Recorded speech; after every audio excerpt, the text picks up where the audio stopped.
Fernando, bakit mo binalikan si Gemma? Pagkatapos ng lahat ng sabihin na nating panlalalaki. Madali po makipaghiwalay sa mga asawa eh. Ang pinoprotektahan ko po yung bata, yung lalaki, na walang ama. Yun po ang hindi ko kaya eh. Kung asawa lang pa, pwede kong iwanan. Pero yung bata, ayaw ko. Yun ang binibigyan ko ng protection na hindi kami maghiwalay. Kahit paano binibigyan ko pa sa pagkakataon. Fernando, sa tingin mo, yung pag-uugali ni Gemma at sa mga nagawa niya, sapat na dahilan ba yun para saktan niyo po siya? Nasaktan ko po siya sa Tacloban. Nung pagsabi niya sa Tacloban na terminal, nag-asawa na ako, sinaksak ko po yan pabaliktad, yung talim. O pero paano po yung pagsuntok sa bibig? Yan po, talagang sinuntok ko po yun. Inaamin ko po. Siyempre po, yung isang tao, yung kabiglaan, hindi natin mawawala yun eh. Kahit paano, bigla eh. Pero nagsisisi pa rin ako nagawa ko sa kanya eh. Eto pa, Fernando, pero lumalaki ang mga bata na nakikita kayo nagkakasakitan. Paano po yun? Ang isa pa problema, Ma'am Jean, halimbawa pag nagdidebate kami, gusto ko umalis. Ayaw eh.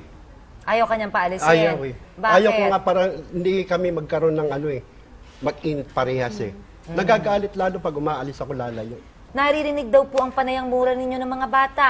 Opo na, aminin ko po yan. Kahit nga po siya nasasaktan niya rin eh. Eto pa po, Fernando, seloso nga ba talaga kayo?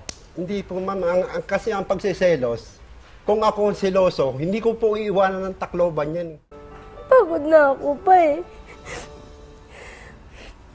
Ang darating ka, imbis na maglalambing mga anak mo, papaluin mo. Parang sabi nga ng mga kapitbahay natin, parang hindi mo sila mga anak eh. Kung makapanakit ka, sobra-sobra eh. Kaya nga lagi kong tinatanong sa'yo, tingnan mo nga yung mga kapitbahay natin na tatay, kung namamalo ba sila sa mga anak nila. Pinagtanong ko lagi sa'yo, sumisigaw ka pa. Kala mo, may papatayin ka sa loob ng bahay. Eh, sinong kaaway mo, mga anak mo lang din naman. Ito na desisyon ko. Eh, pag-iwalay na talaga ako sa'yo. So, ito na yung lagay. Ayaw mo yung ginagawa niya, ayaw mo rin ang ginagawa niya, hindi kayo magkakasundo. Siguro kailangan ng space muna may apart. space. So ngayon, respetuhin natin ang desisyon ni Gemma na makikipaghiwalay siya. Fernando, huling bili na lang kay Gemma.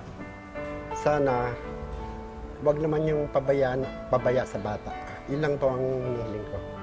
Maaring ngayon, paghihiwalay, pero manatili yung pagmamahal nyo dun sa anak nyo. Bawi kayo pareho, hindi lang siya, pati ikaw, si Gemma. Bawi kayo. Ang mga bata, imbis na minumura, sinasabihan ng I love you. Imbis na sinasaktan, di ba, niyayakap. Maaring yun ang paumpisa muna. Pag-aralan yung gawing pareho yon sa mga anak nyo. Ha? At okay din mag-sorry sa mga bata, kahit mga bata yan.